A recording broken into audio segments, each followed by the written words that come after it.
you're a politician, right? It's a line item. You just start crossing stuff on. We can't afford this. We can't afford that. We can't afford that. And that's what you'll become, Mark. Right. That's what you'll become. That's what we'll all become. We're just numbers on a piece of paper. Anyway, we're about on time. Again, let's reaffirm something I want to make people understand. We've talked about it last month. This abortion nightmare cannot be fixed.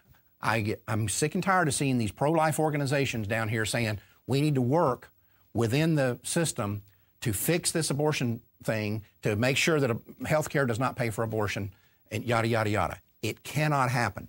There is only one way that we will not have abortion paid for in national health care, and that is if we don't have national health care.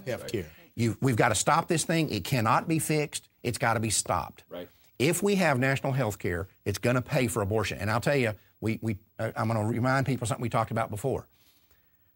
I guarantee you the Obama administration is meeting behind the scenes with the lawyers from Planned Parenthood and NAF and NARAL and all these other pro-abortion organizations and telling them, don't worry about the possibility that we may have to put an exemption for abortion in the health care bill. Mm-hmm. That may be what we have to do to get it passed.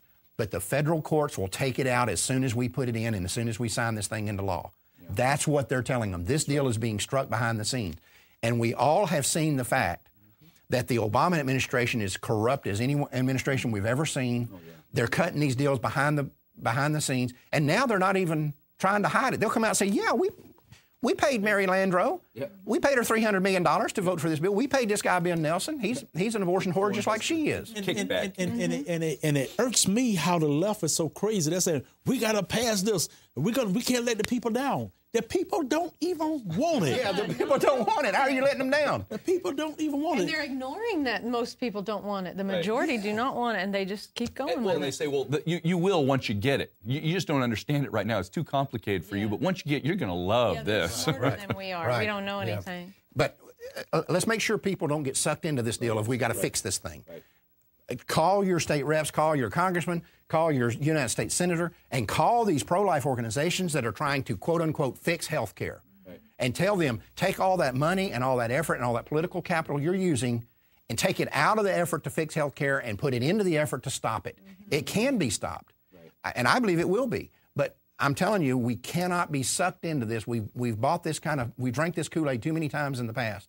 And we've got to stop this thing. Right. If national health care becomes a reality, I don't care how strong the language is that says it won't pay for abortion. I promise you it will pay for abortion. Right. I guarantee you that 1,000%. Yep.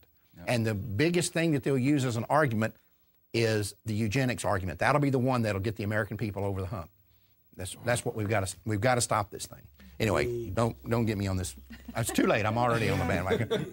Well, pressure's up. Anyway, that's all the time we have for this month. We'll be looking to see you again in March. And remember, until then, Life Dynamics is not here to put up a good fight. We're here to win, because winning is how the killings stop. We'll see you next month.